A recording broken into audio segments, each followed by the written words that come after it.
ఎంత గొప్పదో. కాబట్టి ఆ తల్లి యొక్క ముఖమండలము పౌర్ణమి చంద్ర బింబం ఎలా ఉంటుందో అలా ఉంటుంది. అందులో ఆ తల్లి యొక్క చిరునవ్వు కాంతి ఉన్నదే, అది చెప్పడం అసలు ఎవరికీ సాధ్యం కాదు. అమ్మవారి చిరునవ్వు ఒక్కదాని మీదే 100 శ్లోకాలు చెప్పాడు ఆయన మహానుభావుడు. మందస్మిత శతకం అని 100 శ్లోకాలు చెప్పాడు. అసలు మీకు అన్నిటికన్నా గొప్ప విషయం ఏంటంటే పరమశివుడంతటి వాడు ఆ మందస్మితము నుండి వచ్చేటటువంటి కాంతుల యందు మునిగిపోతూ ఉంటాడు. ఆ తల్లి యొక్క చిరునవ్వు కాంతి అంత గొప్పగా ఉంటుంది. దంతపంక్తి కనపడకుండా కేవలం పెదవిలు కొద్దిగా విచ్చుకోనట్టుగా ముఖమునందు ఆ ప్రసన్నత కనపడేటట్టుగా ఆవిడ నవ్వు పులువుకుందా అన్నట్టు నవ్వుతుంది. అది ఆ మందస్మితం యొక్క గొప్పతనం. అది తస్మిన్ మల్లీ కుసుమ సుషమాం, మల్లె పువ్వు యొక్క కాంతి మంకిన పువ్వులో కనపడుతుంది. అంటే అమ్మా నీ పెదవుల దగ్గర ఆ చిరునవ్వుల యొక్క కాంతులు కనపడుతున్నాయి నాకు, అది తెలుపు అని గుర్తు. తెలుపు అంటే స్వచ్ఛము. అందులో అవతల వారిని మభ్యపెట్టడం కానీ అవతల వారిని మోహపెట్టడం కానీ ఉండవు. అవతల వారిని ఉద్ధరించేటివిగా కన్న తల్లి యొక్క చిరునవ్వు బిడ్డకి ఎంత శ్రేయస్కరమై ఉంటుందో, బిడ్డ పాడైపోవాలన్న వికటమైన నవ్వు అమ్మ ఎప్పుడూ ఎలా నవ్వదో అమ్మవారి మందస్మితము కూడా అంత స్వచ్ఛము. కాబట్టి తస్మిన్ మల్లీ కుసుమ సుషమాం తత్ర వీణానినాదం, అమ్మా అక్కడ వీణానాదం వినపడుతోందమ్మా అన్నారు మూకశంకర్. ఏమిటి వీణానాదం? ఎలా వినపడుతుంది? మందస్మితం అంటే చిరునవ్వు, చిరునవ్వు బాగానే ఉంది, వీణానాదం ఎక్కడి నుంచి వస్తుంది? అమ్మవారి యొక్క చిరునవ్వులో వీణానాదము వినపడడం అంటే అమ్మవారి యొక్క కంఠస్వరం. అమ్మవారు మాట్లాడితే వీణ తీగ పెనగినట్టుంటుంది, అంత అందంగా ఉంటుంది ఆవిడ మాట అని. అది తత్ర వీణానినాదం. మూకశంకర్లే ఏ శతకమో నాకు సరిగ్గా జ్ఞాపకం లేదు, కానీ అందులో ఒక చోట ఒక అద్భుత ప్రయోగం చేశారు ఆయన. అసలు ఎవరి ఊహకి అందనంత గొప్ప శ్లోకం ఒకటి రచించారు. అందులో ఆ శ్లోకంలో ఆయన అంటారు, కలమంజుల వాగనుమిత గళపంజర గత సుఖగ్రహోత్కంఠ్యాత్ అంబరదనంబరతే శంబరారినాన్యస్తం అన్నారు. అసలు ఆ శ్లోకం ఎవరి ఊహకు అందదు. నాకు ఏ శతకమో మాత్రం జ్ఞాపకం లేదా ఆ 5 శతకాల్లో. బహుశः ఆర్యాశతకమేమో అనుకుంటున్నా దాని స్వరూపాన్ని బట్టి ఆ శ్లోకాన్ని. మన్మధుడికి ఒక వాహనం, ఆయన చిలుక మీద తిరుగుతూ ఉంటాడు. చిలుక మీద తిరిగేటటువంటి లక్షణము ఉన్నవాడు మన్మధుడు. అందుకే ఇప్పటికీ మీరు కంచి వరదరాజస్వామి వారి దేవాలయానికి వెడితే, కంచి వరదరాజస్వామి దేవాలయం ఏకాంబరేశ్వర దేవాలయంలో అమ్మవారి అద్దాల మంటపం ఉంటుంది. అమ్మవారి అద్దాల మంటపం దగ్గర ఉన్న 2 స్తంభాల మీద చూస్తే 2 చిలుకల మీద మన్మధుడు రతీదేవి కూర్చుని ఉంటారు. ఆ విల్లు పట్టుకుని 5 బాణాలు పట్టుకుని వేస్తూ సంతోషంగా చిలుకల మీద కూర్చుని ఉంటారు. ఆ మన్మధుడిది చిలుక వాహనం. చిలుకని ఏం చేస్తారండి? వాహనాన్ని ఏం చేస్తారు? పార్కింగ్ ప్లేస్లో పెడతారు కదా. ఇప్పుడు అది ఎంత గొప్పదైనా వాహనాన్ని ఏం చేస్తారు? కింద వదిలేస్తారు, వదిలేసి వెళ్ళిపోతారు, లోపలికి అంతఃపురంలోకి వెళ్ళిపోతారు. అవి జీవం ఉన్నవైనా అంతే, ఇంద్రుడు ఐరావతమైనా అంతే. అంతఃపురంలో పడగదిలో తీసుకెళ్ళి మనసాం కొడుకు కట్టుకోడు, బయట వదిలిపెట్టి పెడతాడు. కాబట్టి ఆయన ఏం చేశాడు మన్మధుడు? ఓ రోజున తన చిలకని వీధిలో వదిలిపెట్టి, అంటే తన అంతఃపురం యొక్క బాహ్య ప్రదేశమునందు విడిచిపెట్టి తన లోపలికి వెళ్ళిపోయాడు. అందులో మన్మధుడికి అవసరమైనంతగా వాహనం ఎవరికీ ఉండదు. ఎందుకని ఎప్పుడూ తిరుగుతూనే ఉండాలి, బాణాలు వేస్తూనే ఉండాలి. ఏదో పాపం కుక్కడు మంచినీళ్ళు తాగడానికి వెళ్ళాడేమో లోపలికి, వెళ్ళి బయటకు వచ్చాడు, వాహనం కనపడలేదు. వాహనం కనపడకపోతే పెద్ద ప్రమాదం మన్మధుడికి. ఎందుకని? సృష్టి ఆగిపోతుంది, సృష్టి జరగాలి మళ్ళీ. లోకం అనేకమైనటువంటి కోరికలు పొందవద్దు. మన్మధుడి బాణములు అంటే మీరు కేవలముగా ఏదో స్త్రీ పురుష సంబంధమైన కామం ఒక్కటే అనుకోకండి. అందుకే అరవిందము, అశోకము, నవమల్లికము, నీలోత్పలము, చూతము అని 5 బాణములు వేస్తాడు ఆయన. ఇవన్నీ కామ సంబంధములు, అనేకమైన కోరికలు పుడుతుంటాయి అందులో. ఇందులో మరి మన్మధుడు బాణాలు వేయడం ఆగిపోయింది అనుకోండి, లోకంలో ఎవరికి కోరికలు ఉండవు, హాయిగా సంతోషంగా అలా కూర్చుని ఉంటారు. భగవత్కామం కూడా ఉండదు, ప్రమాదం కదా. మరి సంధ్యావందనం చేద్దామన్న కోరిక కూడా ఉండదు, పూజ చేద్దామన్న కోరిక ఉండదు, ఏ కోరిక ఎవరికే ఉండదు. ఎవడి మానాన వాడు జడుళ్ళో పడి ఉంటాడు. కాబట్టి ఇప్పుడు కోరికలు ఉండాలంటే మన్మధుడు చిలుక మీద ఎప్పుడు తిరుగుతూ ఉండాలి వేగంగా. తిరగాలంటే వాహనం లేదేటో పోయింది. అయ్యి బాబోయ్, ఇప్పుడు వాహనం లేకపోతే ఎలా నా కర్తవ్యం? అన్ని పనులు మానేసి వాహనం, ఎవరు వాహనం మీద కూర్చుంటాడో వాడు బయటకు వచ్చేటప్పటికి అది సిద్ధంగా ఉండాలి. అది వాహనం అంటే దాని లక్షణం. అంతేకాని ఆ వాహనాన్ని ఎవడెక్కాలో వాడు వెతుక్కోవడం మొదలెడితే ఇంకా అర్థం ఎక్కడుంది? ఈయన వెతుక్కుంటున్నాడు తన చిలకని. అది దివ్యమైన చిలుక, మన్మధుడు ఎక్కే చిలుక. అది అద్భుతంగా పాటలు పాడుతుంది, ఆయనకి సహకరిస్తుంది. వెతుక్కుంటున్నాడు ఎక్కడుందని. చూడండి, ఆవులు ఉంటాయి, దూడలును గేదెలు అవిని. వాడు గుర్తుపట్టడానికి ఏం చేస్తారంటే పిలుస్తారు ఏదో, దానికి ఏదో రాముడో భీముడో పెడతాడు. భీముడో అని పిలిస్తే అంబా అంటుంది అది. అలా ఆయన ఏదో పేరెట్టుకున్నాడు ఆ చిలక్కి. పిలిస్తే అది పలుకుతుంది. ఆయన కొండలు, కోనలు, తుప్పలు, చెట్లు, పుట్టలు అన్నీ వెతుక్కుంటున్నాడు. ఒక చోట అరుపు వినపడింది. అమ్మా, దొరికిందిరా చిలక అనుకున్నాడు. అనుకుని ఎక్కడ దాని అరుపు వినపడుతోంది అన్నది చూసుకుని పరిగెత్తాడు. తీరా పరిగెత్తికి వెళ్ళిన తర్వాత ఆ ఇంటికి వెళ్ళి మా చిలక మీ ఇంట్లోనే ఉందని చెప్పడానికి భయపడవలసిన ఇల్లది. ఎందుకని? అది పరదేవత యొక్క గృహం. అక్కడికి వెళ్ళి అమ్మ మా చిలక మీ ఇంట్లోకి వచ్చేసిందమ్మా, మీరు ఎత్తుకుపోయారంటే ఏమైనా పదవి ఉంటుందా? శివుడు కాలిస్తే ఆవిడ బతికించింది. ఆవిడితో వ్యవహారం చాలా జాగ్రత్తగా ఉండాలి. ఎందుకని? ధ్వనిని బట్టి కనిపెట్టాడు ఎక్కడి నుంచి వస్తోంది చిలుక మాట అని. గళపంజర వాగనుమిత, అమ్మవారి యొక్క కంఠమనేటటువంటి పంజరంలోంచి వినపడుతోంది ఆ మాట. మన్మధుడి చిలుక ఇక్కడ కూర్చుంది. ఇప్పుడు ఆ చిలకని అమ్మ అమ్మ నా చిలక నీ కంఠంలో ఉందమ్మా అంటే నీ చిలకని నేను దాచేశానంటావా అందనుకోండి, ఎంత ప్రమాదం. పైగా మనుశ్చంద్ర కుబేరశ్చ లోపాముద్రాచ మన్మద అగస్తీరగ్ని సూర్యశ్చ ఇంద్రస్కంధ శివస్తథ క్రోధభట్టారకో దేవ్యా ద్వాదశామి ఉపాసకాహ అని 12 మంది అమ్మవారి ఉపాసకులు. అందులో మన్మధుడు ఒకడు, విశేషమైన భక్తుడు. అమ్మ నా చిలక నీ కంఠంలో ఉండిపోయిందమ్మా, కొంచెం బయటకు వదిలేయి అని ఎలా అంటాడు? ఆ చిలక అరుస్తోంది. అమ్మవారి యొక్క మాట అంత అందంగా ఉంటుంది. మన్మధుడి చిలుక పలికినట్టు ఉంటుందని చెప్పడానికి మూకశంకరుల ప్రయోగం. ఇప్పుడు ఆ చిలుక పలుకుతోంది, అమ్మ నా చిలక ఉందమ్మా నీ కంఠంలో అంటే ఆవిడ కోపం వస్తుంది. అనకపోతే వాహనం లేదు. ఏరా నువ్వు ఏ పని చేయకుండా అలా కూర్చుంటున్నావేంటి, ఎక్కడికి వెళ్ళటం లేదు, లోకమంతా క్షోభిస్తోందంటే ఏం చెప్పుకుంటాడు? అమ్మ నా చిలక లేదమ్మా అనాలి. చిలక లేకపోతే ఏమైందంటే మళ్ళీ ఈ కంఠంలో ఉందనాలి. ఎలా ఆలోచించేట? ఇలా కాదు, చిలుకకు బలహీనత ఉంది. ఏమిటది? దానికి దొండపండు కనపడితే గభాలను దూకి కొరుకుతుంది. కాబట్టి ఒక ఎర్రగా ఆరముగ్గిన దొండపండు ఒకటి తీసుకెళ్ళి అక్కడ పెడతా అమ్మవారి నోటి దగ్గర.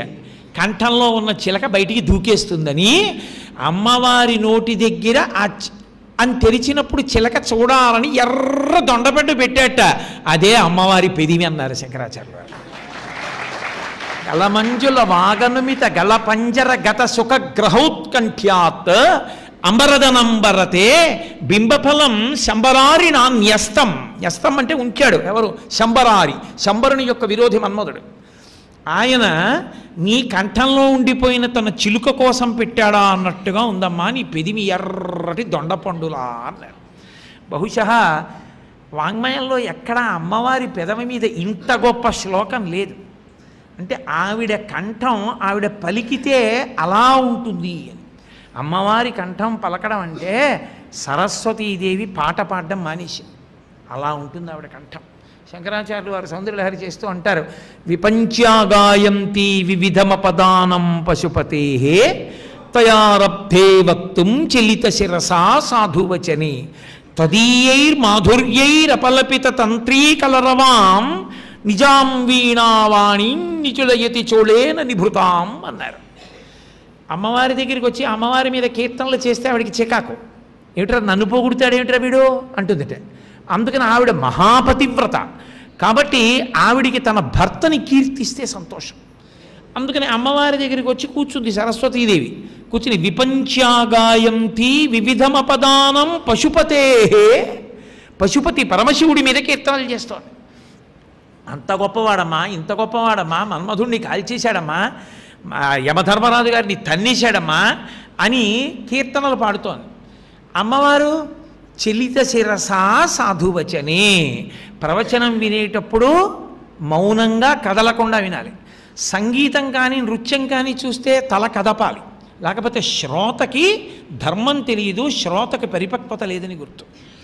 సంగీత సభయందు నృత్య సభయందు ప్రవచనంలో కూర్చున్నట్టు ఇలా కూర్చోకూడదు, తల కదుపుతూ ఉండాలి. ఇలాగ అలా తల కదుపుతుంటే పాడే వాళ్ళకి సంతోషంగా ఉంటుంది, బాగుందిరా వాడు తలాడిస్తున్నాడు అని. ప్రవచనంలో కూర్చుని ఇలా తలాడిస్తున్నారనుకోండి, రంజకత్వం కోసం కాదు, ధర్మం తెలుసుకోవడానికి శ్రద్ధగా కూర్చుని వినాలి. కాబట్టి చిలిత శిరస, శంకర భగవత్పాదులు ధర్మాన్ని అంత గొప్పగా చెప్తారు. శ్రోతకి ధర్మం ఉంటుంది. అందుకే సభాప్రవేశం ఎవరు పడితే వాళ్ళు చేయకూడదు. ఏ సభయందు ఎవరు ప్రవేశించాలో వాళ్ళు ప్రవేశించాలి తప్ప ప్రతి సభలోనూ ప్రతి వాళ్ళకి ప్రవేశార్హత ఉండదు. అందరూ ఆహ్వానితులే అని రాస్తారు, తప్పది, అలా రాయకూడదు. అందరూ ఆహ్వానితులే అంటే చంటిపిల్ల ఏడుస్తుండగా దాన్ని ఎత్తుకుని కూడా వస్తారు సభలోకి. అందరూ ఆహ్వానితులు ఎలా అవుతారు? దాని ప్రయోజనాన్ని అందుకోవడానికి తగినటువంటి పరిణితి ఉన్నవారు మాత్రమే ఆ సభకి అర్హులు. బయట వానబడుతోందని, లేకపోతే ఇంట్లో ఉక్కబోస్తోందని, కరెంట్ లేదు, ఏసీ ఆడిటోరియం అని వచ్చి కూర్చోవడానికి వచ్చేవాళ్ళు అర్హులు కారు. భక్తి కలిగినటువంటి వారు, దాని గురించి తెలుసుకుందామనుకున్న వాళ్ళు మాత్రమే అర్హులు తప్ప అందరూ అర్హులు కారు సభాప్రవేశానికి. లేకపోతే సభ యొక్క ప్రయోజనం దెబ్బతింటుంది. సభాభ్య సభాపతిభ్యశ్చ భో నమో నమో అంది యజుర్వేదం. అది ఈశ్వర స్వరూపం. ఆ స్వరూపాన్ని పాడు చేయకూడదు. పాడు చేయకూడదంటే ఏ సభ యందు ఎవరు ప్రవేశించాలి, ఆ సభాప్రవేశమునకు వారు అర్హులేనా అది చూసి ప్రవేశపెట్టాలి. అందుకే ఆధ్యాత్మిక సభకి ఎంతమంది ఉండాలని అడిగారు. మంది కోసం చెప్పకూడదు ప్రసంగాలు.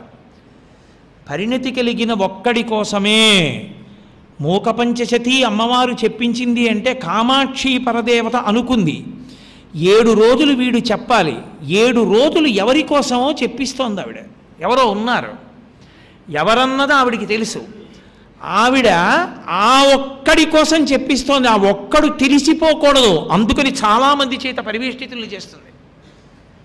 కంచిలో అన్నదానం మొదలుపెట్టారు. మొదలుపెట్టినప్పుడు ఓ రోజు 100, ఓ రోజు 200, ఓ రోజు 500, ఓ రోజు 1000, ఓ రోజు 2000 అలా పెరిగిపోయారు. పీఠం శ్రీకార్యం పరమాచార్య స్వామి వారి దగ్గరికి వెళ్ళి అన్నాడు, అయ్యా 100 మందితో మొదలెట్టాం, రోజుకి 2000 మంది 3000 మంది అన్నం తినేస్తున్నారు. పూర్వం ఇక్కడ ఉద్యోగానికి క్యారేజీ తెచ్చుకునే వాళ్ళు క్యారేజ్ మానేసి ఇక్కడికి వచ్చేస్తున్నారు భోజనానికి, ఇంతమందికి అన్నం పెట్టాలా అని అడిగాడు. అడిగితే పరమాచార్య స్వామి వారు అలాగే కూర్చుని ఒక్క క్షణం ఆలోచించి అన్నారు, ఒక్క మహాత్ముడైనా తిన్నాడంటావా అన్నారు. అయ్యో తినకపోవడం ఏంటండి, తిన్నాడు అన్నారు. ఆ ఒక్క మహాత్ముడు అన్నం తినడానికి నువ్వు ఇంతమందికి అన్నం పెట్టాలి. ఈ ఫలితం ఉంటే కానీ వాడు వచ్చి తింటాం. ఆ ఒక్కడెవడో ఉంటాడు కామాక్షి పరదేవత దృష్టిలో. ఆ ఒక్కడికి ఆవిడ ఏదో విశేషమైనటువంటి ప్రయోజనాన్ని కల్పించాలనుకుంది ఆవిడ. ఆవిడ మరి పరిపూర్ణ స్వరూపం కదా శ్రీ విద్యాతంత్రంలో. ఆవిడ ఏదో విశేష ప్రయోజనం చెయ్యాలి అనుకుంటుంది. ఆ విశేష ప్రయోజనం చెయ్యాలనుకున్నప్పుడు ఆ ఒక్కడే ఉన్నాడనుకోండి, దొరికిపోతాడు. అమ్మవారి అనుగ్రహం పొందినవాడు వీడొక్కడే అని తెలుస్తుంది. అది తెలియకుండా ఉండడానికి చాలామందిని చుట్టూ పెడుతుంది. చెప్పేవాడు ఎలాగో తెలుస్తాడు, వీణ్ణే వాడింది అని. కానీ ఎవరి కోసం అది చాలా ప్రధానం. ఎవరి కోసమో దాస్తుంది. ఆ ఏ ఒక్కడో వాడు పాడవకుండా ఉండడానికి ఆ సభలోకి వచ్చే వాళ్లకు అర్హత ఉండాలి. లేకపోతే ఏమవుతుందంటే వాడు పాడైపోతాడు. ఎవడు అందుకోవాలనుకున్నాడో యజ్ఞాన్ని రాక్షసులు పాడి చేసేసినట్టు సభ యొక్క స్వరూపాన్ని పాడు చేస్తే అందుకోవలసిన వాడు అందుకోలేడు, పోగొట్టేసుకుంటాడు. ఈయనగాచి నక్కల పాలైపోయిందంటారు, అలా అయిపోతుంది. అందుకే ఏ సభలో ఎవరుండాలి అన్నది నిర్ణయం తప్ప ప్రతి సభకి జనం వచ్చేస్తే బాగుండు అన్నట్టుగా అందరూ ఆహ్వానితులే అని రాయడం తప్పే. అలా సభాప్రవేశం చేయకూడదు. సభాప్రవేశం చేసేటప్పుడు నిజంగా దాని మీద దృష్టి, నిజంగా దాని మీద భక్తి ఉన్నవాళ్ళు ప్రవేశించాలి. ఇక్కడున్న మీ అందరిలా. కాబట్టి అలా ఉండడం సభా లక్షణం. కాబట్టి అమ్మవారి విషయం దగ్గరికి వచ్చేటప్పటికీ మూకశంకరులు ఆ ప్రతిపాదన చేస్తున్నారు అంటే ఒక్కటే కారణం, అమ్మవారి యొక్క ధ్యాన శ్లోకంగా చెప్పారనుకోండి, త్వనత్ కాంచీదామాకరికలభ కుంభస్తననత పరిక్షీణా మధ్యే పరిణత శరచంద్రవదన అని శ్లోకం చెప్పారనుకోండి, మీ మనసు పట్టుకుంటుంది, పట్టుకోకపోతుంది. దాన్ని ఏదో ఒక పొడుపు కథలా తీసుకొచ్చారనుకోండి, మీ మనసు అది ఏమిటో తెలుసుకుందామని ప్రయత్నం చేస్తుంది. మీకు శ్లోకం గుర్తుండకపోవచ్చు, కానీ ఇది మీకు గుర్తుంటుంది. మీరు ఇప్పుడు ఇంటికి వెళ్ళిపోయి ఒకవేళ మీ భర్త గారు సభలో ఉండుండకపోతే మీ భర్త గారికి, మీ భార్య గారు ఉండుండకపోతే ఆవిడికి, ఇంటికి వెళ్ళాక నీకు విచిత్రం చెప్పనా? నేను అడుగుతాను, నువ్వు చెప్పు చూద్దాం. కంచిలో ఉంది, ఐశానీషా కలయతితరా మైంద్రజాలం విలాసం. కంచిలో ఉంది, ఈశానుని యొక్క భార్య, ఆమె ఇంద్రజాలం చేసింది. ఇంద్రజాలం చేయడం వల్ల ఉన్న వస్తువు ఉన్నట్టుగా కాకుండా ఇంకోలా కనపడుతోంది. నేను ఇంకోలా కనపడుతున్నది చెప్తాను, ఉన్న వస్తువు ఏమిటో చెప్పు అని. తామ్రాంభోజం జలద నికటే అని మీకు గుర్తుండకపోవచ్చు. నల్ల మబ్బు, మబ్బులో ఎర్ర కలువ పువ్వు, ఎర్ర కలువ పువ్వులో మంకిన పువ్వు, మంకిన పువ్వులో మల్లెపూల కాంతి, మల్లెపూల కాంతిలో వీణానాదం.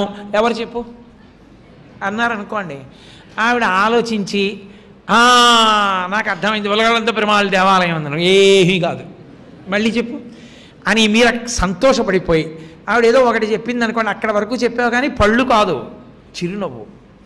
ఎందుకో తెలుసా? ఆ చిరునవ్వు కాంతి, ఆ స్వచ్ఛత అదంత గొప్పది. అది గంగానదితో పోలదు. ఎందుకో తెలుసా? గంగానదిని శివుడు పట్టేశాడు, అమ్మవారి చిరునవ్వు ఎవరు పట్టుకుంటారు అని. ఒకవేళ మీకు శ్లోకం గుర్తులేకపోవచ్చు, మీరు మళ్ళీ ఇది చెప్తారు. అంటే నాటుకుందా లేదా? మనసులో నాటుకుంది. మనసులో నాటుకోవడం వల్ల మీరు ఇంకొకరికి చెప్పగలరు. ఏ కారణం చేతనైతే మీ మనసుకి కామాక్షి పాదం తగలగానే అయిపోయిందంతే ఆ ప్రయోజనం. ఎప్పుడు తెలియాలి ఆ ప్రయోజనం ఏమిటో? ఇప్పుడు అక్కర్లేదు. అది ఏనాడు తెలియబడాలో ఆనాడు తెలుస్తుంది. ఆనాడు తెలిసిన తర్వాత అంటాడు, అబ్బా ఏమీ అదృష్టం రా రోజు వినడం, లేకపోతే అమ్మ బాబోయ్ ఏమైపోదును, నా భాగ్య విశేషం రా నేను వినగలిగాను అని అప్పుడు పొంగిపోతాడు. కాబట్టి మూకశంకరుల ద్వారా అమ్మవారు పలికిస్తోందంటే అది కారణం. కాబట్టి ఇప్పుడు ఎక్కడ వదిలిపెట్టానో అక్కడికి రండి. చలిత శిరస సాధువచనే, తల కదుపుతూ వింటోంది అమ్మవారు. సరస్వతీదేవి వీణ వాయిస్తే ఎందుకు తల కదుపుతూ వినాలి? సభకో లక్షణం ఉంటుంది. ఏ సభలో ఉండేవాడు ఆ సభలో అలా ఉండాలి. సంగీతం జరుగుతున్నప్పుడు తల కదపాలి, అది ధర్మం, శ్రోతధర్మం.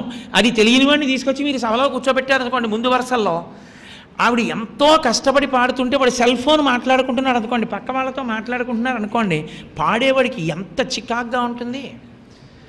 పైగా ఆవిడ పక్క పాడుతుంటే వీడు లేచి ఇలా నమస్కారం పెట్టి వెళ్ళిపోతున్నాడు అనుకోండి, గౌరవానికి పెట్టినట్ట, నీకు నమస్కారం నువ్వు నీ పాట అని పెట్టినట్ట.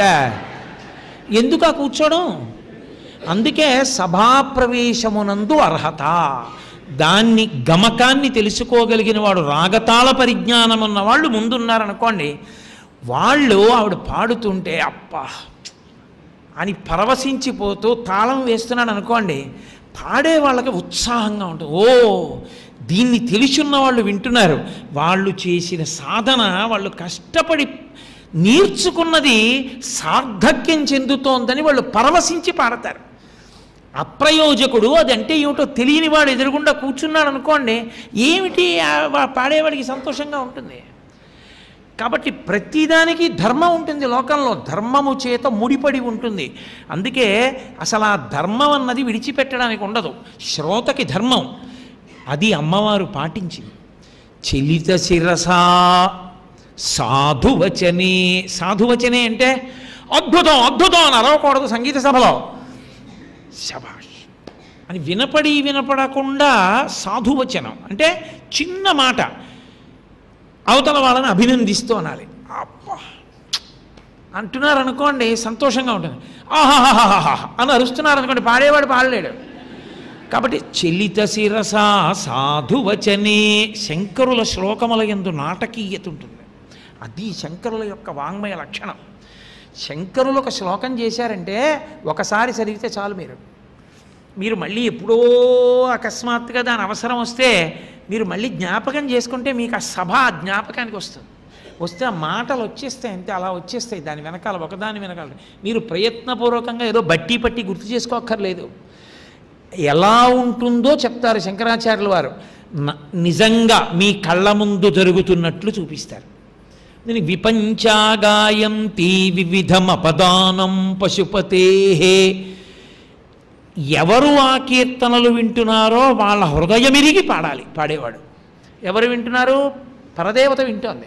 పరదేవత హృదయం ఏమిటి? మహాపాతివ్రత్యం. ఆమె శక్తిస్వరూపిణి. ఆమె లేకుండా శివుడు సాధించగలడని కాదు, అయినా ఆమె మహాపతివ్రత. అంతా శివుడి గొప్పతనం అండి. అయినప్పుడు శివుడి మీద పాడితేనే ఆవిడ సంతోషిస్తుంది. అమ్మా నువ్వు మహిషాసురుని చంపావు, శుంభుల్ని చంపావు, అమ్మా నువ్వు ఆ నుంచి ఛా వరకు అక్షరస్వరూపానివి, నువ్వే శారదవి, నువ్వే మీనాక్షివి, నువ్వే కామాక్షివి అంటే ఆవిడ ఇలా అంటుంది, ఏమిట్రా అసలు శివుడి గురించి ఒక్క మాటలేదు అంటుంది. ఆవిడ మహాపతివ్రత. ఇది ఎరుగున్నది గాయకురాలు సరస్వతీదేవి. ఆవిడ మహాజ్ఞాని, గొప్ప జ్ఞానస్వరూపం. ఆవిడకి ఎందుకు తెలియదు? అందుకని ఆవిడ పాడుతోంది. దేని? వివిధమపదానం పశుపతే. పరమశివుని యొక్క వీరగాథల్ని పాడుతోంది. ఈవిడ త్వయారబ్ధే వక్తుం చలిత శిరసా సాధువచనే, ఇలా తలూపుతూ వింటూ ఆవిడ త్వయారబ్ధే వక్తుం ఏదో చెప్పాలనుకుంది అమ్మవారు. సాధువచనే, ఇంకా ఆవిడ చెప్పాలనుకున్నది చెప్పలేదు. ఎందుకు చెప్పలేదో? పాట అవుతోంది.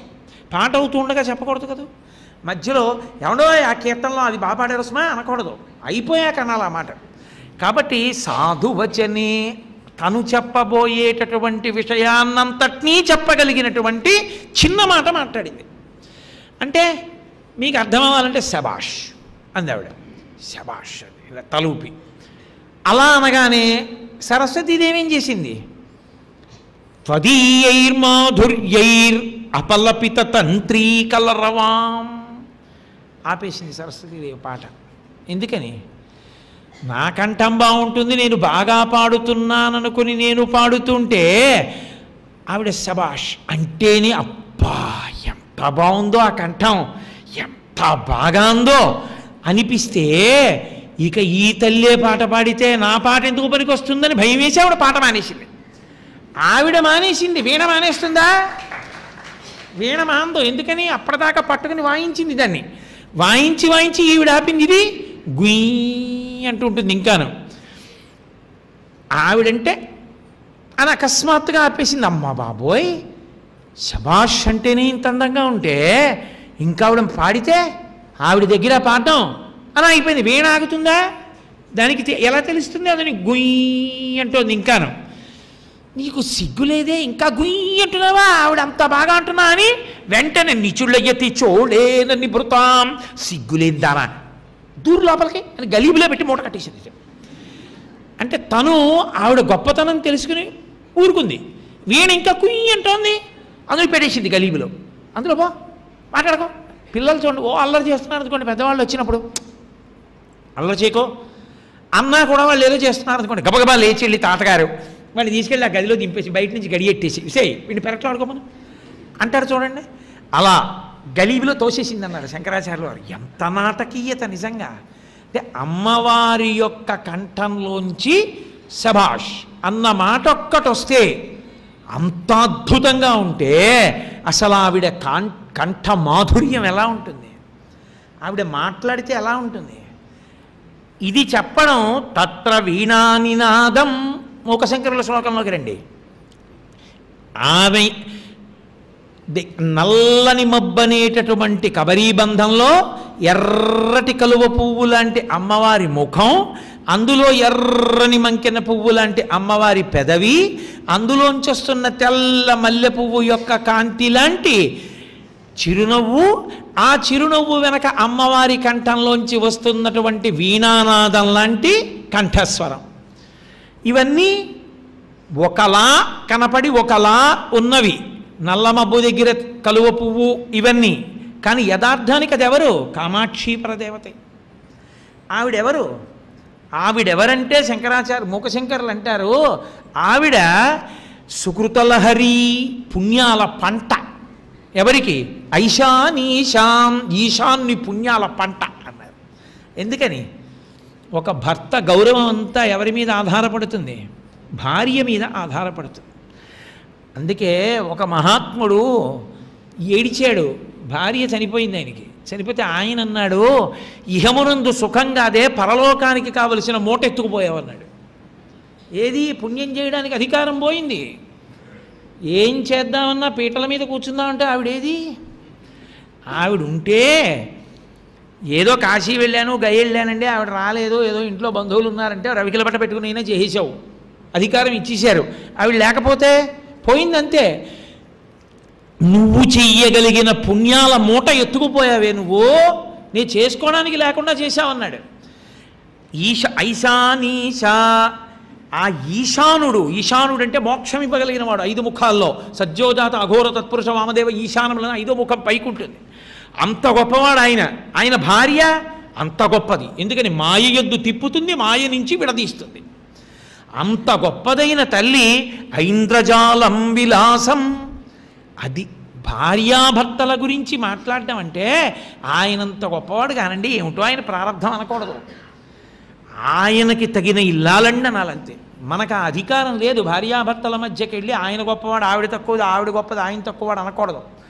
తగునీ చక్రి విదర్భరాజసతకున్ తథ్యంబు వైదర్భయుం తగునీ చక్రికి ఇంత మంచి తగునే దాంపత్యమీ ఇద్దరిని తగులం కట్టిన బ్రహ్మ నిర్పరిగదా దర్పాహతారాతి అంటారు పోతన గారు. కళాభ్యాం చూడాలంకృత శశికళాభ్యాం నిజతపప్పలాభ్యాం అంటారు శంకర భగవత్పాదులు. నిజతపప్పలాభ్యాం వారుండురులు ఒకరికొరకొకరు పుట్టినవారు. అందున పార్వతీ పరమేశ్వరులు. సంస్కృత భాష నేర్చుకునే వాళ్ళందరూ శ్లోకం చెప్తారు. వాగర్ధ వివసంపృక్తౌ వాగర్ధ ప్రతిపత్తయే జగత పితరౌ వందే పార్వతీ పరమేశ్వరం. వాళ్ళిద్దరూ పదము అర్థము ఎలా ఒకదానినొకటి ఆశ్రయించి ఉంటాయో అలా ఎప్పుడు విడివడక కలిసి ఉంటారు. మాయాశక్తి త్రిపుర సుందరి ఆవిడైతే త్రిపురాంతకుడు ఆయన. వాళ్ళది ఆదర్శ దాంపత్యం. ఆవిడ మాయాస్వరూపం, ఆయన సత్యస్వరూపం. అటువంటి మాయాస్వరూపం ఆవిడైనప్పుడు ఆవిడ ఇంద్రజాలం చేస్తుంది. ఇంద్రజాలం అంటే లేనిది ఉన్నట్టు చూపిస్తుంది. అక్కడ నిజానికి నల్లమబ్బు లేదు, కలువు పువ్వు లేదు, ఆవిడ ముఖమే. ఇది ఎక్కడ? కాపి కాంచీనగర్య, కాంచీనగరంలో జరుగుతోంది ఇంద్రజాలం. ఒక రోజో 2 రోజులో కాదు, ఎన్నాళ్ళైనా ఉంటుంది ఇంద్రజాలం. ఇంద్రజాలం చూడాలనిపిస్తుంది ప్రతివాడికి, పిల్లల దగ్గర నుంచి పెద్దవాళ్ళ వరకు. ఇంద్రజాలం చేస్తున్నారు అనుకోండి, ఏదో డబ్బులు ఇలా టకటక డబ్బా కొట్టి ఇంద్రజాలం చేస్తానన్నాడు అనుకోండి, ఓ ఎండిపోయిన పావును తీసుకొచ్చి అక్కడ పెట్టి, చూడండి ఇప్పుడు నేను ఏదో వస్తువుని సృష్టిస్తున్నాను, ఈ డబ్బాలో ఏముంది? ఏమీ లేదు, ఈ డబ్బాలోంచి చూడండి ఎన్ని పావురాయిలు తీస్తున్నానో అన్నాడు అనుకోండి, పెద్దవాళ్ళు పిల్లలు యవ్వనంలో ఉన్న వాళ్ళందరూ చూస్తారు. అదో సరదా. లేని దాంట్లోంచి ఏదో కొత్తది ఉందంటే అదో సరదా, ఎందుకంటే మన జీవితం అదే కాబట్టి. మాయ యందు ఉండడమే మన లక్షణం. అందుకే మాయ అంటే సరదా అందరికీ. కాబట్టి ఇంద్రజాలం చూస్తారు. అందుకని మూకశంకరులు అంటున్నారు ఇంద్రజాలం జరుగుతోంది. 1 రోజు 2 రోజులు అనుకుంటున్నావేమో, నెవర్ ఎండింగ్ ప్రోగ్రామ్, దానికి అంతు లేదు, ఎప్పుడూ జరుగుతుంది. ఎక్కడుందో తెలుసా? పో కంచి కామాక్షిని చూడు. ఆ కామాక్షిని చూస్తే ఆవిడే ఈ ఇంద్రజాలం చేస్తున్నది. ఇంద్రజాలం చేస్తున్నవాడు సత్యం, ఇంద్రజాలం అసత్యం. మీరు బాగా పట్టుకున్నారో లేదో? ఇంద్రజాలం చేస్తున్నవాడు ఉన్నాడే వాడు సత్యవస్తువు, వాడు అసలు ఉన్నవాడు. ఇంద్రజాలం అసత్యం, డబ్బాలో పావురాయిల అబద్ధం. కానీ అసలు డబ్బాలో పావురాయిలు తీస్తున్నవాడు వాడు లేకపోలేదు, వాడు ఉన్నాడు. కామాక్షి యొక్క మాయ అసత్యం, కామాక్షి సత్యం. ఆ ఇంద్రజాలం చూడాలనుకుంటే పో కాంచి చూసిరా. ఇంత గొప్ప ఇంద్రజాలం ఇంకెక్కడ ఉంటుంది? సృష్టి మొదటి నుంచి ఆవిడ ఇంద్రజాలం చేస్తూనే ఉంది, ఆ మాయలో తిప్పుతూనే ఉంది లోకాన్నంతటినీ. మహామాయా విశ్వంభ్రమయసి పరబ్రహ్మ మహిషి, అలా తిప్పగలిగిన ఆ తల్లిని చూస్తానంటావా? ఆ సత్యవస్తు దర్శనం చేస్తావా? కళ్ళ ముందు కనపడుతుంది నీకు. వెళ్ళు, ఆ ఎదురుగుండా మంటపంలో నిలబడి చూస్తే పద్మాసనం వేసుకుని కూర్చుని ఉంటుంది అభిషేకం జరుగుతుంటే. అబ్బా నా తల్లి ఏమి శోభ, ఆ కామాక్షి దర్శనం చెయ్యి. అందుకే అంటుండేవారు కాంచీ పరమాచార్య స్వామి, ఎవరైనా శాస్త్ర సంస్కృత పండితులు ఎవరైనా వస్తే ఎందుకు ఇక్కడ పోయి కామాక్షి గుళ్ళో కూర్చుని మూకపంచరి చేయండి అనేవారు. ఒక్క శ్లోకం నువ్వు చదువుకుంటూ సంతోషంగా ధ్యానం చేస్తూ ఆ కామాక్షి పరదేవత వంక చూస్తుంటే తరించిపోతావు.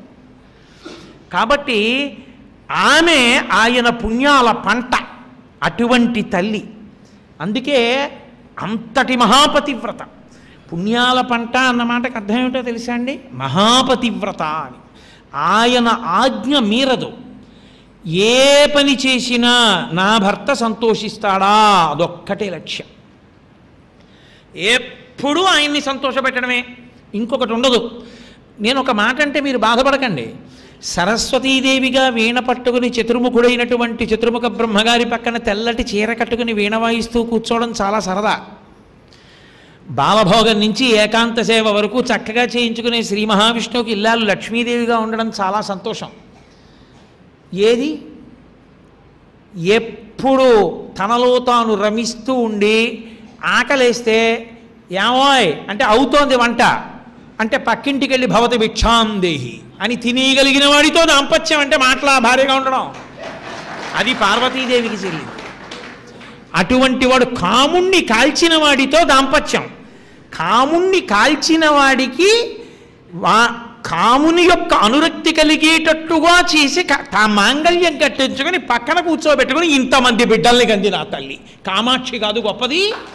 అందుకని అమ్మా నువ్వు ఎంత గొప్పదానివమ్మా, అందుకని ఐశానీశా సుకృతలహరి కాచి కాపి కాంచీనగర్యా, ఆ కాంచీనగరంలో ఉందా తల్లి, వెళ్ళి చూడండి. అది ఆవిడ యొక్క వైభవం అంటే. అంటే మనసు మీద ముద్ర వేస్తున్నారు, కాల్చేసి ఎద్దుకి వేసేస్తుంటారు చూసారా, అలా మనసు మీద ఇంకా తప్తం చేశారన్నమాట మూకశంకరులు. అబ్బా వెళ్ళి చూడాలి కామాక్షి పరదేవతను ఒక్కసారి. ఇంద్రజాలం కనబడి సత్యం కనబడదు, ఇక్కడ ఇంద్రజాలం కాదు సత్యం కనబడుతోంది.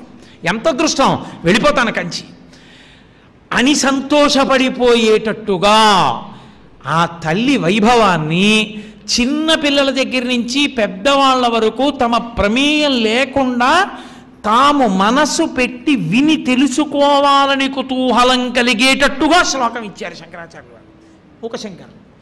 అంత గొప్ప శ్లోకం. అందుకే స్తుతి శతకం ఈ శ్లోకం. స్తుతి శతకంలో ఈ శ్లోకాన్ని, ఇలాంటి శ్లోకాలు చాలా చేశారు మూకశంకరులు. ఈ శ్లోకానికి చాలా పెద్ద పట్టం కడతారు పెద్దలు. ఎందుకంటే ఇది విన్నవాడికి ప్రయత్నం లేకుండా అమ్మవారి యొక్క చిత్రాన్ని గీసుకుంటాడు, ఇక్కడ మనసు మీద గీసుకుంటాడు. మనసు దాన్ని తెలుసుకోవాలని పొడుపు కథ విన్నట్టు అమ్మవారిని పట్టుకునే ప్రయత్నం చేయడం తపస్సు. 18 సెకండ్ల కన్నా నిలబడదు కలియుగంలో.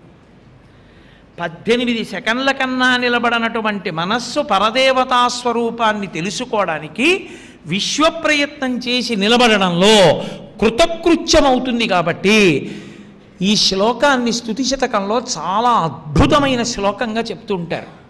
అలాగే మందస్మిత శతకము అని అమ్మవారి చిరునవ్వు గురించి నేను ఇందాక మీతో మాట్లాడాను కదా, అందులో మూకశంకరులు ఎన్నో శ్లోకాలు చేశారు అమ్మవారి చిరునవ్వు మీద, 100 శ్లోకాలు. అందులో ఒక శ్లోకం చేశారు. నిజంగా ఆ శ్లోకం మూకశంకరుల నోటి వెంట తప్ప అన్యుల నోటి వెంట రావడం చాలా చాలా కష్టం. అందులో ఆయన అంటారు, అశ్రాంతం పరతంత్రత పశుపతి త్వన్మందహాసాంకురై. అమ్మా పశుపతి అయినటువంటి పరమేశ్వరుడు, ఆ పేర్లు జాగ్రత్తగా పట్టుకోవాలి మీరు. ఆయన శంకరాచార్యుల వారిలాగే మూకశంకరులు కూడా ఒక పేరు వాడారు అంటే దాని వెనక ఏదో రహస్యం ఉంటుంది. శ్రీకామాక్షి తదీయ వర్ణ సమతా సంకేన శంకామహే.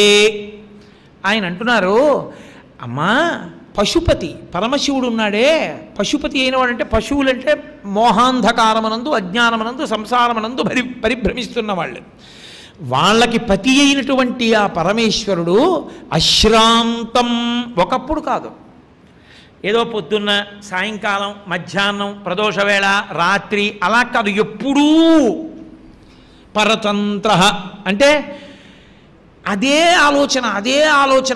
ఆలోచనతో ఉంటున్నాడమ్మా. దేని గురించో తెలుసా అమ్మా ఆలోచన అంతా ఆయనకి? ఆయన ఆలోచన అంతా కూడా నీ మందహాసములోంచి వచ్చినటువంటి అంకురముల గురించి ఆలోచిస్తున్నాడు. త్వన్మందహాసాంకురై. మందహాసం అంటే మీకు చెప్పా, చిన్ని నవ్వులోంచి వచ్చే అంకురం అంటే చిన్ని నవ్వు గింజ అనుకోండి, అందులోంచి వచ్చే అంకురం అంటే పైకి లేచినది ఏది, ఆ కాంతి, తెల్లని కాంతి, నేను మీతో చెప్పే కదా, తెలుపుతోనే చెప్పాలి. ఎందుకంటే అంత స్వచ్ఛమైన నవ్వు కాబట్టి. అది ఎవరిని మోహపెట్టడానికి కాదు, అందరినీ ఉత్తమమైన మార్గంలోకి తిప్పడానికి నవ్విన నవ్వు కాబట్టి తెల్లని నవ్వు. కాబట్టి శ్రీకామాక్షి తదీయ వర్ణ సమతా సంగేన శంకామహే. అమ్మా శంకామహి, శంకామహే అంటే అమ్మ నాకు అనుమానంగా ఉందమ్మా, నా మనసులో సందేహం పుట్టింది. ఏమిటో తెలుసా అమ్మా, పరమశివుడు కొన్ని వస్తువులను ధరిస్తాడు. ఆయన ఎప్పుడూ వాటిని ధరించకుండా ఉండడు, ఎప్పుడూ ధరిస్తాడు. ఎప్పుడూ ధరించేవేమిటి?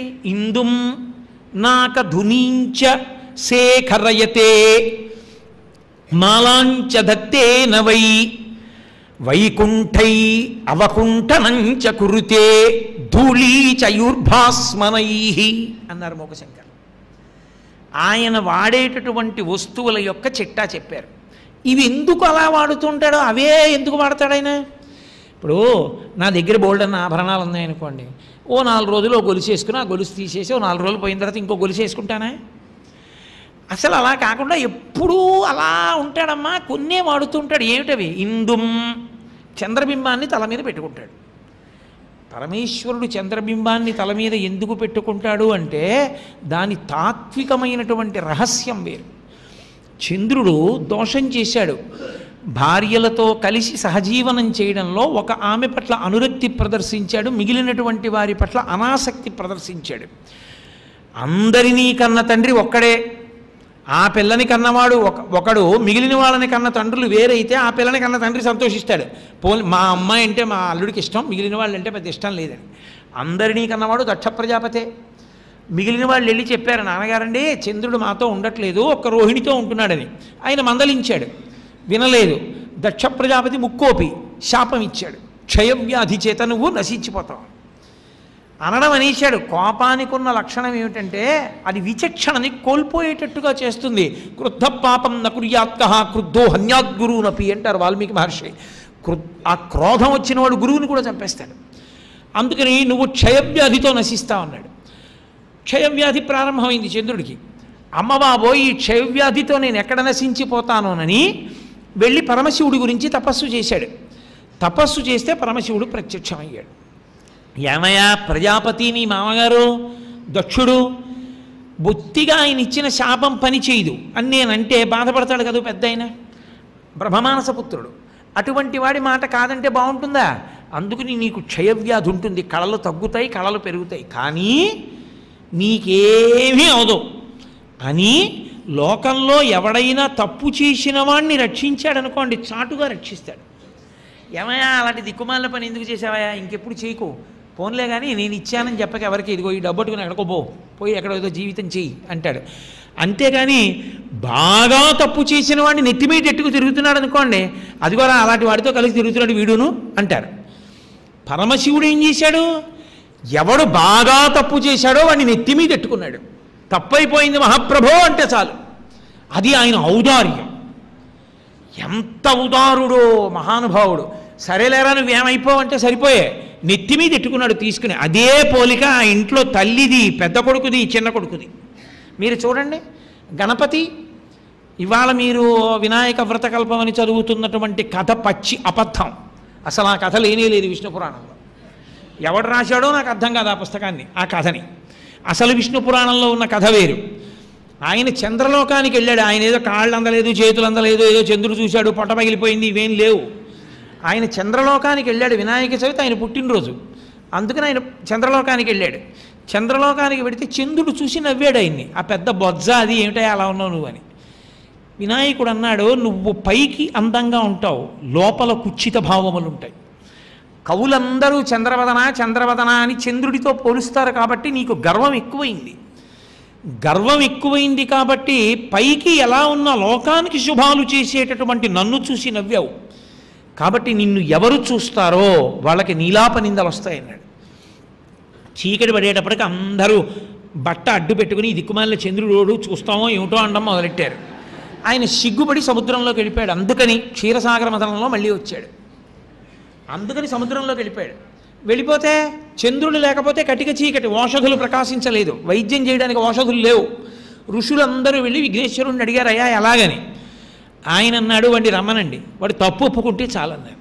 వాళ్ళు వీరే నువ్వు గబుక్కుని పైకి వచ్చి, చంద్ర మీరు చెప్పింది విని చాలు, పాలసముద్రంలో పడుకో. ఎందుకని గబుక్కుని పైకి వచ్చారనుకోండి, ఏమిటి అని పిలిచారని మరి వీళ్ళు చూడరు, లోపలే ఉండి విను.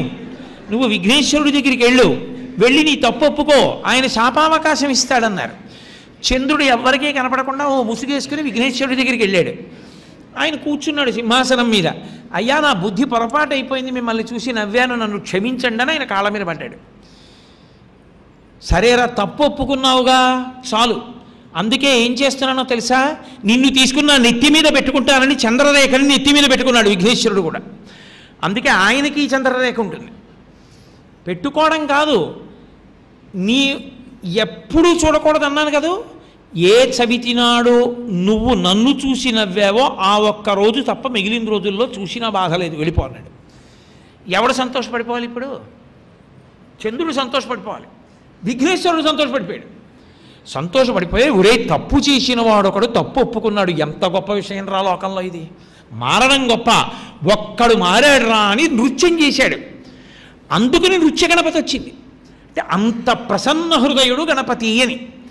వాళ్ళ నాన్నగారు తప్పు చేసిన చంద్రుడిని నెత్తి మీద ఎట్టుకున్నాడు, విఘ్నేశ్వరుడు తప్పు చేసిన చంద్రుడిని నెత్తి మీద ఎట్టుకున్నాడు.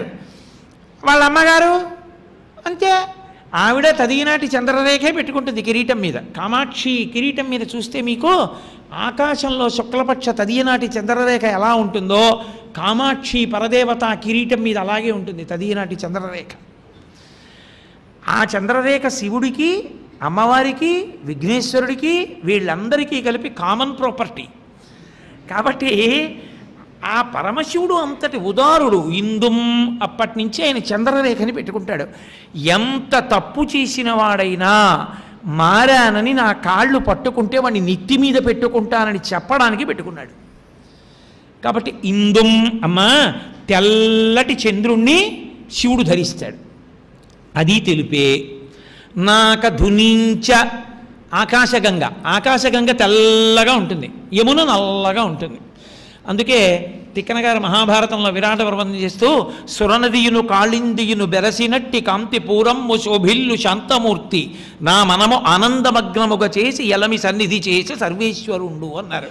హరిహరమూర్తిని వర్ణిస్తూ ఒక పక్కన యమునా నదిలా నల్లని విష్ణువు, ఒక పక్క గంగా నదిలా తెల్లని శివుడు కలిసి హరిహరమూర్తి నాకు దర్శనమిచ్చారన్నారు. అటువంటి తెల్లని గంగని పరమశివుడు నెత్తి మీద పెట్టుకుంటాడు. మీరు చూడండి, ఆయన పెట్టుకునేవన్నీ తెల్లటివే. ఒకటి తెల్లటి చంద్రుడు, చాలదన్నట్టు తెల్లని గంగ. ఇందుం నాక ధునించ, చ అంటే కూడా. ఎందుకు చ? తెల్లనిది, అది తెల్లనిది, ఇది తెల్లనిది, సరిపోలేదు ఇంకా ఆయనకి. ఇది సరిపోక ఇందుం నాక ధునించ శేఖరయతే, శేఖరయతే అంటే తనంత తానుగా పెట్టుకుని ఉంటాడు. ఎందుకో తెలుసా ఆ మాట అన్నది? సూర్యశేఖర అని ఒక పేరు ఆయనకి. ఇప్పటికీ కాంచీపురంలో ఏకాంబరేశ్వర శివలింగం ఎక్కడో లోపలకు ఉంటుంది, ఎక్కడో ముఖమంటపం అంతవరకు ఉంటుంది. మీరు ఏకాంబరేశ్వర దేవాలయానికి వెళ్ళారుగా, ముఖమంటపం అక్కడ ఉంటుంది, శివలింగం అక్కడెక్కడో ఉంటుంది. అసలు సూర్యకిరణం పడుతుందా? పడదు. కానీ కాంచీపురంలో మాఘమాసంలో రథసప్తమి దగ్గరలో ఒక ప్రత్యేకమైన తిథి నాడు బాలసూర్యకిరణం ఎదురుగుండా ఉన్న కిటికీలోంచి ముందు భూమి మీదకి వస్తుంది గుళ్ళో. దాని పక్కన నీరాజనం పట్టుకుని పెడతారు అర్చకులు. అది ఇలా ఇలా ఇలా ఇలా ఇలా ఇలా వెళ్ళి తిన్నగా ఏకాంబరేశ్వరుడి అంతరాలయంలోకి వెళ్ళిపోతుంది. వెళ్ళిపోయి ఏకాంబరేశ్వర శివలింగం యొక్క తల మీదకి వెళ్ళి ధగ ధగ ధగ ధగ మెరిసిపోయేటట్టుగా పడుతుంది. పడి అక్కడి నుంచి ఇలా ఎక్కి అదృశ్యమైపోతుంది. శేఖరయతే తనంత తానుగా పడుతుంటాయి. అంటే ఎత్తి పెట్టుకున్నట్టు కాదు, తనే పెట్టుకున్న, ఎప్పుడూ దాంతోనే ఉంటాడా, అసలు ఆయన అది లేకుండా ఉండడా అన్నట్టుంటాడు. అందుకే శంకర భగవత్పాదాచార్య స్వామివారు కైలాస పర్వతం మీదకి వెళ్ళినప్పుడు పరమశివుడు ప్రత్యక్షమై ఆయనకి 5 శివలింగములు ఇచ్చాడు. 5 శివలింగములకు ఉపాసన రీత్యా పేర్లు వేరు. శృంగేరిలో ఉన్న లింగం భోగలింగం, కాంచీపురంలో ఉన్న లింగం యోగలింగం. యోగలింగం భోగలింగం ఆ తర్వాత మోక్షలింగం, ముక్తిలింగం, ఇలా పేర్లున్న వరలింగం, 5 లింగాలు ఉన్నా ఇందులో 5 లింగాలకి కలిపి ఒకటే పేరుతో పిలుస్తారు, చంద్రమౌళీశ్వరుడు. చంద్రమౌళీశ్వరారాధన జరుగుతోంది అంటారు. చంద్రమౌళి అని పేరు ఆయనకి. చంద్రమౌళి అంటే, మౌళి అంటే తలయందు చంద్రుడు ఉన్నవాడు. ఆయన అసలు మొట్టమొదటి నుంచి అలా చంద్రుడితో ఉన్నాడా? మొట్టమొదటి నుంచి అది అలా ఉంది. లోకంలో ఎవరు తయారు చేసింది కానివి కొన్ని ఉన్నాయి లోకంలో, అలా వాటితోనే ఉంటారు. అలాంటి వాటిల్లో యజ్ఞోపవీతం ఒకటి. యజ్ఞోపవీతాన్ని కొత్తగా ఎవరో మొదట తయారు చేయలేదు. ప్రజాపతి అంటే చతుర్ముఖ బ్రహ్మగారు ఆవిర్భావం యజ్ఞోపవీతంతో పుట్టాడు. యజ్ఞోపవీతం పరమం పవిత్రం ప్రజాపతే యత్ సహజం పురస్తాత్. ప్రజాపతికి సహజంగా ఉంది, అంత గొప్పది యజ్ఞోపవీతం. అలా పరమశివుని యొక్క పుట్టాడనడానికి లేదు, ఆయనకి ఆద్యంతములు లేవు. ఆయనకి ఎప్పుడూ చంద్రుడు కాడు. చంద్రుడు తపస్సు చేస్తే నెత్తి మీద పెట్టుకున్నాడు. కానీ అసలు చంద్రవంక లేని శివుణ్ణి మీరు ఊహిస్తారా? ఊహించరు. అందుకని చంద్రమౌళి, చంద్రమౌళీశ్వరలింగం అని పేరు. సూర్యమౌళీశ్వర, చంద్రమౌళీశ్వర అని. అటువంటి శంకరుడు తెల్లటి చంద్రుడిని పెట్టుకున్నాడు, తెల్లటి ఆకాశగంగని పట్టాడు. సరే, భగీరథుడి కోసం పట్టాడు, అది వేరు మాట అనుకోండి. రంగతుంగ తరంగ సంఘములతో రంజిల్లు ఘోషంబుతో బంగారంబుగు పొంగుతో నురగతో పువ్వాట తుంపర్లతో భంగుల్ సల్పుచు జంఘలించుతున్న భోభగమనుండి జారం గంగమ్మను దల్చితే శరమునన్ రంజిల్లుతున్ శంకర. ఆ తెల్లటి గంగని పట్టాడు, అది తెలిపే. కాబట్టి ఇందుం నాక ధునించసే కర్రయతే మాలాన ధత్తే నవై.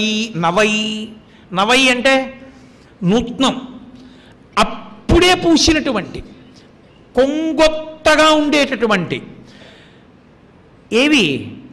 వైకుంఠై అవకుంఠనంచ కురుతే. తుమ్మిపూలు. తుమ్మిపువ్వు గుత్తిలా ఉంటుంది, చెట్టుకి ఉండి ఇంతంత ఉంటాయి ఆ పూలు. వాటిని చాలా జాగ్రత్తగా కొయ్యాలి, ఇంతంతే ఉంటాయి. ఇలా అంటే ఊడొచ్చేస్తాయి. దాన్ని దండ కట్టడం కూడా చాలా చాలా కష్టం. శ్రీకాళహస్తిలో కడుతుంటారు తుమ్మిపూల దండ. ఆ తెల్లని చిన్ని పూలు మీరు తడి చేత్తో ఇలా పట్టుకున్నారనుకోండి, అవి ఇంకా శివలింగం మీద పడవు, మీ చేతినే పట్టు కూర్చుంటాయి. అంత ఇంతంతే ఉంటాయి. మీరందరూ చూశారేమో అనుకుంటున్నాను నేను. తుమ్మిపూలు ఇంతంత ఉంటాయి, దానికి వాసన ఉండదు. ఎందుకు ఆ తుమ్మిపువ్వు పూజ? పరమేశ్వరుడికి. పరమేశ్వరుడికి తుమ్మిపూలు అంటే చాలా ఇష్టం అండి అంటారు. ఎందుకు తుమ్మిపూలు ఆయనకి? వాసన లేని పువ్వు బుధవర్గము లేని పురంబు భక్తి విశ్వాసములు లేని భార్య అని కదా. ఎందుకు మరి ఆ వాసన లేని పువ్వు ఆయనకి? ఎందుకో తెలుసా? అసలు తత్వం ఏమిటంటే ఆయనకి అసుతోషుడు అని ఒక పేరు.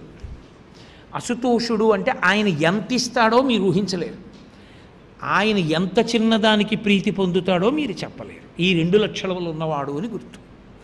ఆయన ఏమిస్తాడంటే ఎవ్వరు ఊహించలేరు, అంతంత ఇస్తాడు ఆయన.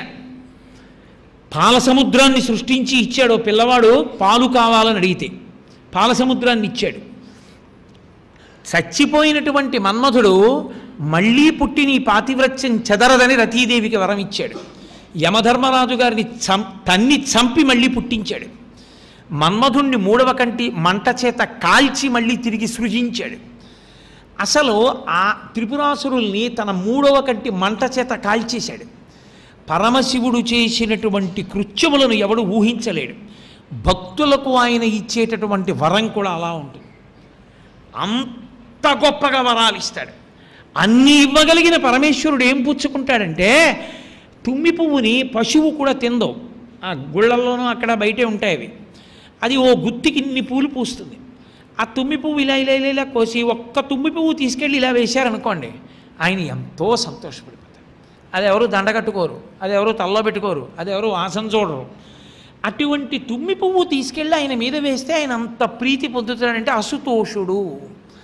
మనకి పనికి మాలిన వస్తువు ఆయనకి, ఒరే పాపం ఎంత ప్రీతితో రా చెట్టు దగ్గరికి వెళ్ళాడా, వంగాడా, తెగిపోతుందని జాగ్రత్తగా కోశాడా, పట్టుకోకపోతే పడిపోతుందిరా పువ్వు, మందార పువ్వులా కాదు, దాన్ని జాగ్రత్తగా పళ్ళెల్లో వేశాడా, నా దగ్గరికి పట్టుకొచ్చాడా, పట్టుకొచ్చి ఆ పువ్వుని నలిగిపోకుండా పట్టుకున్నాడా, పైకెత్తాడా, నా శివలింగం మీద వేసేటప్పుడు కొంచెం సరిగా ఇలా అనకపోతే అది కింద పడిపోతుంది, దాన్ని శివలింగం మీదే పడేటట్టు వేశాడా. ఎంత శ్రద్ధ రావాడికి. పెద్ద పువ్వు వేయడం తేలిక, నా పువ్వు వేయడం అంత తేలిక. ఎంత కష్టపడి వేశాడురా అని అనుగ్రహించేస్తాడు.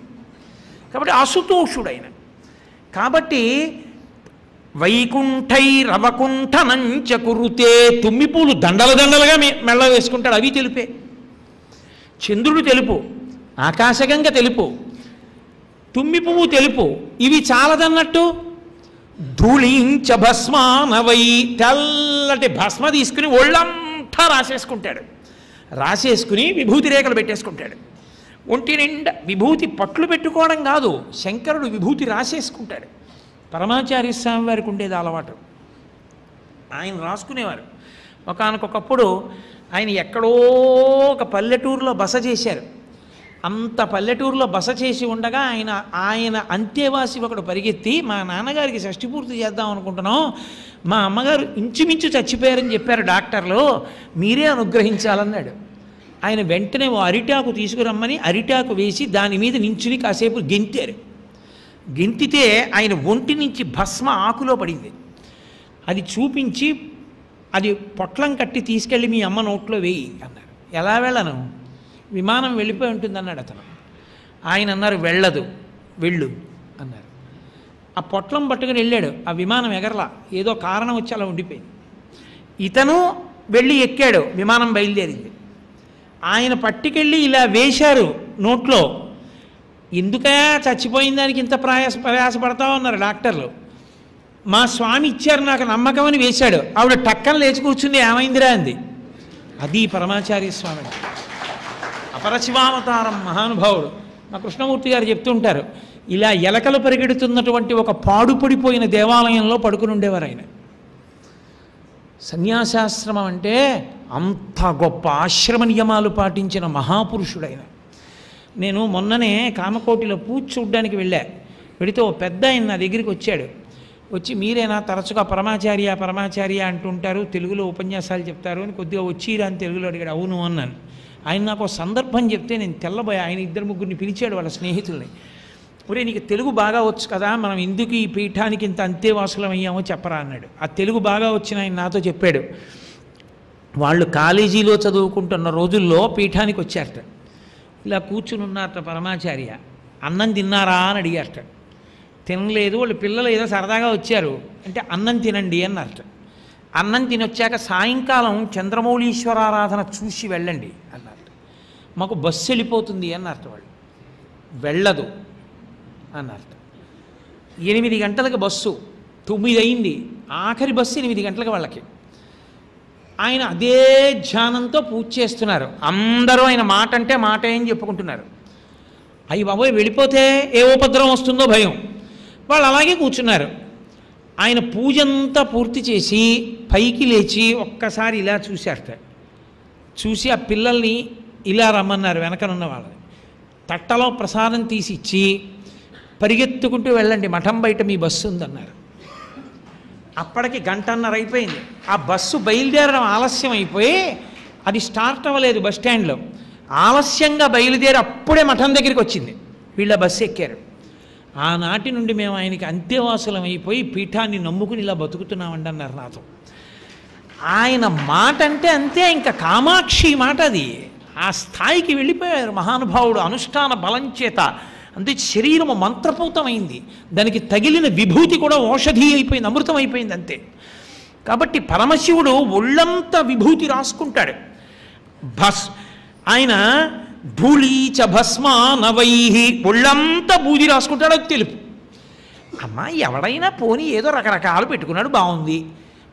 మూకశంకర్లు అన్నారు, చంద్రుడు తెలుపా, గంగ తెలుపా, విభూతి తెలుపా, తుమ్మిపూలు తెలుపా, ఏమిటమ్మా ఇది తెలుపు పిచ్చి, ఎందుకమ్మా ఇలా రాసుకుంటాడు అన్నీ తెల్ల తెల్లటివన్నీ అని. అమ్మా నాకు ఇప్పుడు అర్థమైందమ్మా అన్నారు. అన్ని అశ్రాంతం పరతంత్రత పశుపతి త్వన్మందాసాంకురై శ్రీకామాక్షి తదీయ వర్ణ సమతా సంగేన శంకామహే.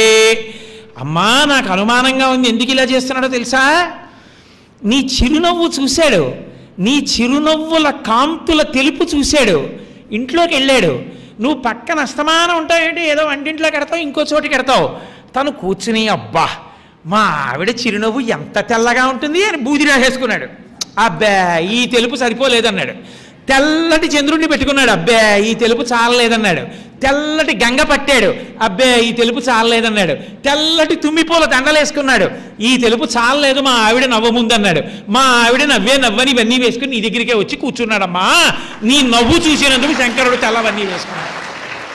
మందస్మిత శతకంలో అమ్మవారి చిరునవ్వుని అడ్డుపెట్టి శంకరుని యొక్క తెలుపు వెనక తత్వాన్నంతటినీ మూకశంకరులు తీసుకొచ్చారు. అంటే శ్లోకాన్ని ఇలా తిప్పితే పరమశివ వైభవాన్ని విన్నటువంటి అమ్మవారు ఖచ్చితంగా నవ్వుతుంది. అబ్బా మా ఆయన అసుతోషుడు ఇంత గొప్పవాడని ఆవిడ నిజంగా సంతోషంతో నన్ను నమ్మండి కామాక్షి పరదేవత ఇక్కడ చిరునవ్వు నవ్వుతూ ఉంది. అమ్మవారు సంతోషంతో మహాపతివ్రత కనుక ఓ చిన్న నవ్వు నవ్వుతుంది, అబ్బా నా కోసమా అన్ని తెలుపు అని. ఆవిడ చిరునవ్వు నవ్వుతుంటే మనం అందరం ఆ నవ్వుల కాంతులలో పరదేవత యొక్క పరిపూర్ణ అనుగ్రహంతో పరమ సంతోషంగా హాయిగా ఇక్కడ జీవనం చేసి ధార్మికంగా బతికి అమ్మ పాదములు చేరగలుగుతాం. అంత శక్తిని మనకి ఇవ్వడానికి మూకశంకరులు శ్లోకాలు అంత అందంగా రచించి మనకు అందించారు. రచించడం అంటే సొంతంగా కాదు, అమ్మవారు పలికింది మూకశంకరుల్లోంచి. ఇవాళ మీకు మందస్మిత శతకంలోంచి ఒకటి, స్తుతి శతకంలోంచి ఒకటి, కొన్ని ఆర్యా శతకంలోంచి చూపించాను. రేపటి రోజున మళ్ళీ పరదేవత నా చేత ఏది పలికిస్తే అది పలుకుతాను. మళ్ళీ రేపు సాయంకాలం 6:30 కలుసుకుందాం.